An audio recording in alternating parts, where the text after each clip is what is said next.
আর রাহিম। রহমান আল্লাহর one of the major names, আল্লাহর মৌলিক নামগুলোর মধ্যে গুরুত্বপূর্ণ একটা নাম হচ্ছে রহমান। গুরুত্বপূর্ণ নাম কি? রহমান, দয়ার সাগর, মায়ার সাগর। রহমানুন ফিদ দুনিয়া ওয়া রহিমুন ফিল আখিরাহ। এই দুনিয়ার জন্য আল্লাহ রহমান, দুনিয়াতে আল্লাহ সবাইরে দয়া করে, কাফিররেও করে, মুসলিমরেও করে। আর আখিরাতের জন্য তিনি রহিম, সেখানে কাফির মুশরিকদের জন্য আল্লাহর পক্ষ থেকে কোনো দয়া থাকবে না। চিল্লায় বলেন ঠিক কি না? এজন্য আল্লাহ বললেন আমার মৌলিক একটা নাম হলো রহমান। আল্লাহর পরে অন্য কোন নাম দিয়ে যদি তোমরা আমার নাম প্রকাশ করতে চাও, জপতে চাও, ডাকতে চাও, তোমরা রহমান নামে ডাকো। রব্বুল আলামিন ইরশাদ করেন কুলিদুল্লাহ আও ইদউর রহমান আইয়াম্মা তাদউ ফালাহুল আসমাউল হুসনা। আমাকে আল্লাহ নামে ডাকো কিংবা আমি আল্লাহকে রহমান নামে ডাকো, যে নামেই ডাকো না কেন আমার আছে অনেকগুলো সুন্দর সুন্দর নাম। যে নামেই ডাকো আমি শুনি, ডাকলেই আমি সাড়া দেই। সকালে ডাকলেও সাড়া দেই, দুপুরে ডাকলেও সাড়া দেই, মাঝরাতেও যদি আমরা বিপদে পড়ি ডাকলে আমাদের ডাকে সাড়া দেয় কে? সবাই বলুন তো, সাড়া দেয় কে? আবার বিশ্বনবী যখন মক্কায় দাওয়াত দিচ্ছিলেন, তিনি মাঝে মাঝে আল্লাহর নাম বলছিলেন, মাঝে মাঝে তিনি রহমান নাম বলছিলেন। যখন তিনি বললেন ওয়াইদা কিলা লাহুমুসজুদু লিররহমানি ক্বালু ওয়ামার রহমান। বিশ্বনবী মক্কায় যখন মক্কার কাফিরদেরকে, কুরাইশদেরকে বলল তোমরা রহমানকে সেজদা দাও, রহমানের ইবাদত করো, রহমানের জন্য সেজদায় লুটিয়ে পড়ো, মক্কাবাসী বলে রহমান আবার কে? রহমান রে তো চিনি না। রহমানকে আল্লাহ চিনি, রহমান চিনি না। মক্কাবাসী কি বলে? কারে চিনে? আল্লাহরে চিনে। কারে চিনে না? রহমান কে তো চিনি না। রহমান আবার কোত্থেকে আসলো? কে Rahman? Who is this Rahman? যখন তারা বলে রহমান রে চিনি না, আল্লাহর গায়রতে আঘাত লেগেছে। আল্লাহ বলে রহমান রে চিনো না? না, তাদেরকে চিনানোর জন্য আল্লাহ ৭৮ আয়াত বিশিষ্ট আর রহমান নামে কোরআনে একটা সূরা নাজিল করেছেন। যখন মক্কার কুরাইশরা বলে আল্লাহ চিনি, রহমান চিনি না, আল্লাহ বলে রহমান রে চিনো না, তাহলে চিনে না ও রহমান নামে তিনি ৭৮ আয়াত বিশিষ্ট কালামুল্লাহ মাজিদে একটা গোটা সূরা নাজিল করে দিয়েছেন। তিনি নাজিল করলেন আর রহমানু আল্লামাল কুরআনা খালাকাল ইনসানা আল্লামাহুল বায়ান। দয়াময় রহমান শেখালেন কোরআন, বানালেন ইনসান, শেখালেন বায়ান। দয়াময় রহমান শেখালেন কোরআন, বানালেন ইনসান, শেখালেন বায়ান। দয়াময় রহমান শেখালেন কোরআন, বানালেন ইনসান, শেখালেন বায়ান। পড়েন আল্লাহু আকবার। আল্লাহ বলে রহমান কারে বলে চেনো না? শুনে নাও, ৭৮ আয়াত বিশিষ্ট গোটা একটা সূরা নাজিল করে দিলাম, সূরাতু আর রহমান। আর রহমান তিনি দয়ালু, আল্লামাল কুরআন, তিনি মানুষকে কোরআন শিখিয়েছেন, খালাকাল ইনসান, মানুষ বানিয়েছেন, আল্লামাহুল বায়ান, মানুষকে কথা বলা, বর্ণনা করা শিখিয়েছেন। পড়েন সুবহানাল্লাহ। গোটা একটা সূরা নাজিল করেছেন, সূরাতু আর রহমান। আমার বারোখালীর ভাইয়েরা, তার নাম হচ্ছে আর রহমান। আর রাহিম মানে দয়াময়, মেহেরবান। তার দয়া যে কত বেশি আপনি কল্পনাও করতে পারবেন না, আপনি কল্পনাতেও আনতে পারবেন না তার দয়া কত বেশি। বিশ্বনবী সাল্লাল্লাহু আলাইহি ওয়াসাল্লাম ফরমান লাম্মা কাদাল্লাহুল খালকা কাতাবা ইনদাহু ফাওকা আরশিহি। আল্লাহ যখন মহাবিশ্বের সব সৃষ্টি করে সারলেন, তিনি আরশের উপরে লিখলেন সাবাকাত রাহমাতি গাদাবি, সাবাকাত রাহমাতি গাদাবি। কোথায় লিখছে? আরশের উপরে। আওয়াজ করে বলেন তো কোথায় লিখেছে? আরশের উপরে আল্লাহ লিখলেন সাবাকাত রাহমাতি গাদাবি। এর মানে হলো আমার দয়ার কাছে, আমার ভালোবাসার কাছে আমার ক্রোধ পরাজয় বরণ করেছে, আমার দয়ার কাছে আমার রাগ কিংবা ক্রোধ পরাজয় বরণ করেছে। মানে আমি আল্লাহর দয়া আছে, আবার আমি আল্লাহর ক্রোধ বা রাগ আছে, কিন্তু আমি আল্লাহর রাগের চেয়ে দয়া বেশি। আওয়াজ করে বলেন আল্লাহর রাগ বেশি না দয়া বেশি? আল্লাহর যদি রাগ থাকতো আমরা বাঁচতে পারতাম? যে পরিমাণে আকাম কুকাম আমরা করি, অপকর্ম করি, অন্যায় করি, জুলুম করে জুলুমের আড্ডাখানা বানিয়ে রেখেছি গোটা দুনিয়াকে, আল্লাহ যদি মুহূর্তে মুহূর্তে রেগে যেতেন আমরা বাঁচতে পারতাম? মহাবিশ্ব সৃষ্টির পরেই তিনি আরশের উপরে লিখেছেন সাবাকাত রাহমাতি গাদাবি, মানে আমি আমার দয়ার কাছে আমি আল্লাহর ক্রোধ, রাগ, ক্ষোভ এটা পরাজিত হয়েছে। সুবহানাল্লাহ বলেন। আবার বিষ্ণু বললেন জাআলাল্লাহুর রাহমাতা মিয়াতা জুজ, আল্লাহ দয়ার ভালোবাসাকে 100 টুকরা করলেন। 99 টুকরা দয়া মায়া ভালোবাসা আল্লাহ নিজের কাছে রেখে দিলেন, আর 1 টুকরা দয়া মায়া ভালোবাসা আল্লাহ গোটা বিশ্বের সবার মাঝে ঢেলে দিলেন। দয়া মায়া ভালোবাসা 100 টুকরা করে আল্লাহ নিজের কাছে রাখছেন কয় টুকরা? সবাই বলেন 99 টুকরা। আর গোটা বিশ্বের সবার মাঝে ভাগ করে দিয়েছেন কয় টুকরা? এবার এই 1 টুকরার নমুনা দেখেন তো পৃথিবীতে। স্বামী স্ত্রীর জন্য কত ভালোবাসা, বন্ধু বন্ধুর জন্য কত ভালোবাসা, গার্লফ্রেন্ড বয়ফ্রেন্ডের জন্য গলায় ফাঁস লাগায়, আছে না নাই? এই এখন গলার আওয়াজ বাড়ছে ইয়াংদের। হুজুর এখন গার্লফ্রেন্ড বয়ফ্রেন্ডের ভিতরে ঢুকছে, এখন আমরা আছি হুজুর। জেগে উঠছে বারুয়াখালী। দেখেন এই তো কয়েকদিন আগেই তো, কত বছরের 12 না কত বছরের এক মেয়ে, কত বছর? 11। ওই দেখেন সব মুখস্থ দুষ্টগুলার, আর কিছু মুখস্থ না থাকলে এগুলো মুখস্থ। 11 বছরের, তারে কি বলবো, তরুণীও তো না, কিশোরী। এই কিশোরী ভালোবাসার টানে বাপ মা থুইয়া চলে গেছে কোথায়? দেখেন ভালোবাসারে আল্লাহ 100 টুকরা করেছেন, 99 টুকরা ভালোবাসা আল্লাহ নিজের জন্য রেখেছেন, 1 টুকরা আমাদের সবাইকে ভাগ করে দিয়েছে।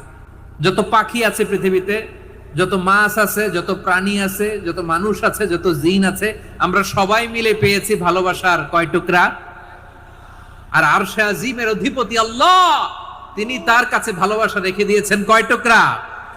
তাহলে এবার আওয়াজ করে বলেন, আল্লাহর রাগ বেশি নাকি দয়া বেশি? আল্লাহ তুমি দয়ার সাগর রহমানুর রহিম, তোমার দয়ায় পূর্ণ আমার সারা নিশিদিন। সবাই পড়েন, আল্লাহ তুমি দয়ার সাগর রহমানুর রহিম, তোমার দয়ায় পূর্ণ আমার সারা নিশিদিন। আল্লাহু আকবার। আল্লাহ বলেন রাহমাতি ওয়াসিআত কুল্লা শাই, গোটা বিশ্বের সব জায়গায় আমি আল্লাহর রহমত বিস্তৃত, এমন কোন জায়গা নাই যেখানে আমি আল্লাহর রহমত নাই। ঠিক কিনা বলেন? এমন কোন জায়গা নাই আমি আল্লাহর রহমত নাই। আমি আল্লাহর রহমত ছাড়া গাছের একটা পাতা নড়ে না, আমি আল্লাহর দয়া রহমত ছাড়া গাছের একটা পাতা পড়ে না, আমি আল্লাহর দয়া রহমত ছাড়া আকাশ থেকে এক ফোঁটা বৃষ্টি ঝরে না। তিনি হলেন রহমান, তিনি হলেন রাহিম। ঠিক কিনা বলে? আল্লাহরে চিনতেছেন? আলোচনার বিষয় কি? আসুন আমাদের রবকে চিনি। তিনি হলেন আর রহমান, তিনি হলেন আর রাহিম। তার দয়ার কোনো শেষ নাই, তার মায়ার কোনো শেষ নাই। বনি ইসরাইলের এক লোক 500 বছর আল্লাহর ইবাদত করেছে। কয় বছর? কোথায় জানেন? সাগরের মাঝখানে এক পাহাড়, ওই পাহাড়ের উপরে বসে 500 বছর টানা আল্লাহর ইবাদত। দিনে আর রাতে একবার করে নিচে নামতেন। সেখানে আল্লাহ তাআলা পাথরের ভেতর থেকে তার জন্য মিঠা পানির ব্যবস্থা করে দিয়েছেন, আর একটা ডালিম গাছের ব্যবস্থা করে দিয়েছেন। সকালে নামলে একটা টসটসে ডালিম, রাতে নামলে টসটসে ডালিম। এগুলো খেয়ে খেয়ে 500 বছর সে আল্লাহর ইবাদত করেছে। আর সে আল্লাহর কাছে বলেছে, আল্লাহ আমি যখন মারা যাব সেজদারত অবস্থায় যেন মারা যাই। ঠিকই আল্লাহ সেজদারত অবস্থায় সাইয়েদনা আজরাইলকে পাঠিয়ে দিলেন। সেজদারত অবস্থায় লোকটা মারা গেল। 500 বছর ইবাদতের পরে আল্লাহর দরবারে কিয়ামতের কঠিন ময়দানে যখন লোকটা হাজির হয়ে যাবে, আল্লাহ বলবেন আদখিলু আবদি আল জান্নাতা বিরহমাতি, আমার বান্দাকে আমার দয়া আমার ভালোবাসা দিয়ে জান্নাতে ঢুকায়া দাও। 500 বছর ইবাদত করছে তো আমার দয়ায় আমার বান্দারে জান্নাত দাও। এই বান্দা বলে বালবি আমালি, আল্লাহ তোমার দয়া লাগবে কেন? আমি আমার আমল দিয়ে জান্নাতে যেতে চাই। কি দিয়ে? কথা বুঝে নাই বোধহয়। আল্লাহর এই বান্দা কি দিয়ে জান্নাতে ঢুকতে চায়? আমল দিয়ে। আল্লাহ বলছে আমার দয়ায় আমার বান্দারা জান্নাতে নিয়ে যাও ফেরেশতারা। এ বলে আল্লাহ তোমার দয়া লাগবে কেন, সেজদা তো কম দেই নাই, জিকির করতে করতে 500 বছর শেষ করে দিলাম, আবার তোমার দয়া লাগবে? আমি তো আমার আমলেই জান্নাতে যেতে পারি। আল্লাহ বলবেন তাই, ঠিক আছে, আমি চাইলাম দয়া দিয়ে জান্নাত দিব, তুমি চাইলে আমল দিয়ে ঢুকবা, ঠিক আছে, তোমার আমল আর আমার যে দয়া দুইটার একটু মাপ দেই। তোমার 500 বছরের ইবাদত এক পাল্লায় রাখো। আর আল্লাহ বললেন আমি যে দয়া করে এই দুনিয়ার নাজ নেয়ামত বিউটি সৌন্দর্য দেখার জন্য তোমার দুটা চোখ দিয়েছিলাম, দুটা নয় একটা চোখ আরেক পাল্লায় রাখো। রাখা হবে, দেখা যাবে ওই 500 বছরের ইবাদত হালকা হয়েছে আর মুহূর্তের মধ্যে আল্লাহর দেয়া একটা চোখের নেয়ামত ভারী হয়ে গিয়েছে। আল্লাহ বলবেন তোমার কথা মতো মাপ দেয়া হলো, এবার ফলাফল দেখো, হিসাব বলে তুমি এখন জাহান্নামে যাবা, go to the hell fire, যাও এবার জাহান্নামে যাও। মাপ চোখে যখন আসছো আমার সাথে হিসাব ক্যালকুলেশন, যাও তুমি এবার জাহান্নামে যাবা। এবার লোকটা কাচুমাচু করে বলে আল্লাহ আমি বুঝি নাই, আল্লাহ আমি বুঝতে পারি নাই, খেয়াল করি নাই, তুমি আমারে ক্ষমা করো, তুমি আমারে মাফ করো। ও আল্লাহ এবার আমি টের পেয়েছি, এবার আমি বুঝতে পেরেছি তোমার দয়া ছাড়া দুনিয়ায় কেউ জান্নাতে যেতে পারবে না, কেউ পারবে না। আল্লাহ বললেন ওরে গোলাম তুই তো কিছুই ছিলি না, অস্তিত্বহীনতা থেকে তোরে অস্তিত্বে আনলো কে? ওই ছোট্ট শুক্রাণু থেকে মায়ের পেটে 9 মাস ধরে খাবার দিয়েছে কে? আবার সুস্থতার সাথে দুনিয়ার বুকে তোরে ডেলিভারির ব্যবস্থা করে দিল কে? আবার তোর মায়ের বুকের ভেতরে 2টা খাবারের লাইনের ব্যবস্থা করে দিল কে? আবার তোকে শৈশব পেরিয়ে কৈশোর পেরিয়ে তারুণ্য, তারপরে যৌবন, এগুলো দান করলো কে? তার চেয়েও বড় কথা, পাহাড়ের মাঝখানে সাগরের মাঝখানে 500 বছর ইবাদত করার শক্তি তোর গায়ে দিয়েছে কে? এই সাগরের মধ্যে লোনা পানি, লবণের পানি মুখে দেয়া যায় না, সেখান থেকে আমি পাহাড়ের ভেতর থেকে মিঠা পানির ব্যবস্থা করে দিলাম, ওই জায়গায় তোরে রিজিকের বন্দোবস্ত করলো কে? সকাল বিকাল 2 বেলা টসটসে ডালিম খাওয়ার ব্যবস্থা করে দিল কে? তোর আবদার ছিল আল্লাহ আপনি আমারে সেজদারত অবস্থায় রুহু কবজ করবেন, তোর শেষ আবদারটাও পূরণ করেছে কে? ও গোলাম আমার রহমতের তুলনায়, আমার নেয়ামতের তুলনায় তোর 500 বছরের ইবাদতের কোনো ওজনই হবে না। গোটা বিশ্বের কেউ কোনোদিন আমার জান্নাতে ঢুকতে পারবে না আমি আল্লাহর দয়া ছাড়া। হুয়ার রহমানুর রহিম, তিনি দয়াময়, তিনি মেহেরবান। জিব্রাইল আলাইহিস সালাম বিশ্বনবীর এই লম্বা হাদিসটা যখন শোনালেন, আমি যা যা বলছি এটা বিশাল এক হাদিসের অনুবাদ, বললেন ইয়া মুহাম্মদ এই দুনিয়ার সবটাই চলে আল্লাহর রহমত দিয়ে। হাদিসের শেষ কথা, সব চলে আল্লাহর কি দিয়ে? তখন বিশ্বনবী সাহাবাদের বললেন ও সাহাবারা শোনো, আল্লাহর জান্নাতে কেউ কোনোদিন প্রবেশ করতে পারবে না তার রহমত ছাড়া। সাহাবারা বললেন ইয়া রাসূলুল্লাহ আপনিও না, আপনিও কি আল্লাহর রহমত ছাড়া প্রবেশ করতে পারবেন না? বিশ্বনবী বললেন না আমিও না, আমি বিশ্বনবীও আল্লাহর জান্নাতে আল্লাহর রহমত ছাড়া ঢুকতে পারবে না, তবে কিয়ামতের দিন আল্লাহর রহমত আমার চারদিকে বেষ্টনী দিয়ে থাকবে। আল্লাহ নিজের পরিচয় দিয়ে বললেন শাহাদাতি হুয়ার রহমানুর রহিম, আমি হলাম রহমান, আমি রাহিম। আল্লাহরে চিনছেন? ওবারও খালির ভাইয়ের আপনার রবকে চিনতে পারতেছেন? তিনি দয়ার সাগর, তিনি মায়ার সাগর। তার দয়ার সাগর যে কত বড় আপনার কল্পনাতেও নাই। এজন্য আপনার পাপ যত বড় হোক, অন্যায় যত বড় হোক, অপরাধ যত বড় হোক, আপনার জুলুম যত বড় হোক, আল্লাহর রহমান নামের দরিয়া তার চাইতেও বড়। আল্লাহ বললেন খুলিয়া ইবাদিয়াল্লাযীনা আসরাফু আলা আনফুসিহিম লা তাকনাতু মির রাহমাতিল্লাহ ইন্নাল্লাহা ইয়াগফিরুয যুনুবা জামিআ ইন্নাহু হুয়াল গফুরুর রহিম। ও আমার গুনাহগার বান্দারা শোনো, জুলুম করেছো, ভুল করেছো, অন্যায় করেছো, আল্লাহর রহমত থেকে নিরাশ হয়ো না। আমরা কঠিন কালে আল্লাহর রহমত থেকে নিরাশ হব না, ঠিক কিনা বলেন? আল্লাহর রহমত থেকে নিরাশ হবেন? ভুল করে ফেলছেন, আরে ভুল তো সবাই করে, পাপ হইছে, আরে পাপ তো সবার আছে, আপনারা সবাই পাপী, সবাই পাপী। যত পাপ হোক, ভুল হোক, অন্যায় হোক, অনুতপ্ত হয়ে তওবা করে ওযু করে জায়নামাজটা বিছিয়ে সেজদা দিয়ে চোখের পানি ছাড়েন, চোখের বেয়ে পড়া পানি আল্লাহর কাছে যে কত প্রিয়। অনুতপ্ত বান্দার চোখের পানির ফোঁটা, তার চোখ বেয়ে নাকের ডগা বেয়ে ড্রপ আগেই আল্লাহর এই সব গুনাহ মাফ করে দেয়। আল্লাহ বললেন আমি রহমানুর রহিম, আমি দয়াময়, আমি মেহেরবান। এরপর আল্লাহ বললেন হুয়াল্লাহুল্লাযী লা ইলাহা ইল্লা হুয়াল মালিকুল কুদ্দুসুস সালামুল মুমিন। হুয়াল্লাহুল্লাযী, তিনি এমন আল্লাহ, লা ইলাহা ইল্লাহু, তিনি ছাড়া কোনো ইলাহ নাই, আল মালিক, তিনি হলেন আল মালিক।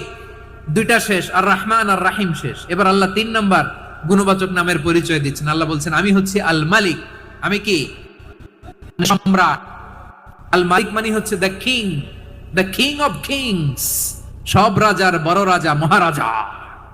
তার চেয়ে বড় রাজা আর কেউ নাই, তার চেয়ে বড় সম্রাট আর কেউ নাই, তার চেয়ে বড় ক্ষমতাধর সত্তা মহাবিশ্বের নাই। চিৎকার করেন কিরা। তিনি আল মালিক। আল মালিক মানে ক্ষমতাধর, ক্ষমতার মালিক, রাজা ধীরাজ বাদশাহ। তার ক্ষমতা আর আমাদের ক্ষমতা একরকম নাকি? হ্যাঁ, আমাদের দুনিয়াতে ক্ষমতা অস্থায়ী ক্ষমতা, ঠিক কিনা বলেন? আইজ আছে কাল নাই, এরকম না ক্ষমতা? আল্লাহর ক্ষমতাও তো এরকম না, আইজ আছে কাল নাই এরকম। দুনিয়াতে দেখবেন কোন দেশের প্রেসিডেন্টের 4 বছরের ক্ষমতার মেয়াদ, কোন দেশে 5 বছরের। আল্লাহর কয় বছরের? 10 বছরের নাকি 20 বছর, 100 বছর? আল্লাহর ক্ষমতার মেয়াদ কতদিন বলেন? বুঝে থাকলে বলেন তো। চিরকাল তার ক্ষমতার মেয়াদ। চিল্লায় বলেন ঠিক কিনা? নিরঙ্কুশ ক্ষমতা, একচ্ছত্র ক্ষমতা বলতে যা বোঝায়, এই ক্ষমতা একমাত্র আল্লাহরই আছে। আমাদের ক্ষমতার জন্য আমরা ডিপেন্ড করতে হয়, ওর ডিপেন্ড লাগে, ওই জনমত নেওয়া লাগে, ওই জনগণের কাছে যাওয়া লাগে, ভোট চাওয়া লাগে, এরা ভোট দিলে এরপরে আমরা আসবো, ঠিক কিনা? আবার জনগণ না চাইলে আমরা নাই। আল্লাহর ক্ষমতা কি এরকম? হ্যাঁ, আবার দেখবেন দুনিয়াতে ক্ষমতায় যাওয়ার জন্য জোট করা লাগে, জোট। জোটের রাজনীতি আছে না নাই? জোট হয়, শরিক হয়, এই হয়, সেই হয়, নানা ভাবে দুনিয়াতে ক্ষমতায় আসতে হয়। আল্লাহ বলে আমার ক্ষমতার জন্য কারো উপর বিন্দু পরিমাণ আমার ডিপেন্ড করা লাগে না। সৃষ্টির শুরু থেকে আমি ক্ষমতার চেয়ারে বসা, মহাবিশ্বের শেষ পর্যন্ত, সীমাহীন ভবিষ্যৎ পর্যন্ত আমি ক্ষমতার চেয়ারে থাকবো। আমি হলাম আল মালিক, আমার ক্ষমতার কোনো কমতি নাই, কোনো ঘাটতি নাই। কেউ আমার ক্ষমতা থেকে নামাতে পারবে না। পারা যাবে?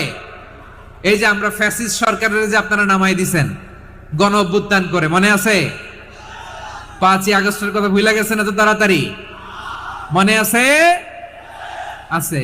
তা আমরা সবাই মিলে যদি একটা গণ অভ্যুত্থান করি, তাইলেই তো আল্লাহর ক্ষমতার চেয়ার থেকে নামায় ফেলানো যায়। হ্যাঁ, যাবে না? পারবো না আমরা? কি বলে, পারা যাবে না? আচ্ছা, আমরা নয় পারলাম না, জিন জাতি যদি আমাদের সাথে জয়েন করে, ম্যানকাইন্ডের সাথে জিনকাইন্ড, ইফ দে জয়েন আস, সবাই মিলে একটা গণ অভ্যুত্থান, রেভলিউশন, ডেমনস্ট্রেশন, প্রোটেস্ট, সবাই মিলে যদি একটা অভ্যুত্থান করি, তাইলেই তো আল্লাহর ক্ষমতা শেষ। আওয়াজ করে বলেন, তাইলেই কি আল্লাহর ক্ষমতা শেষ হবে?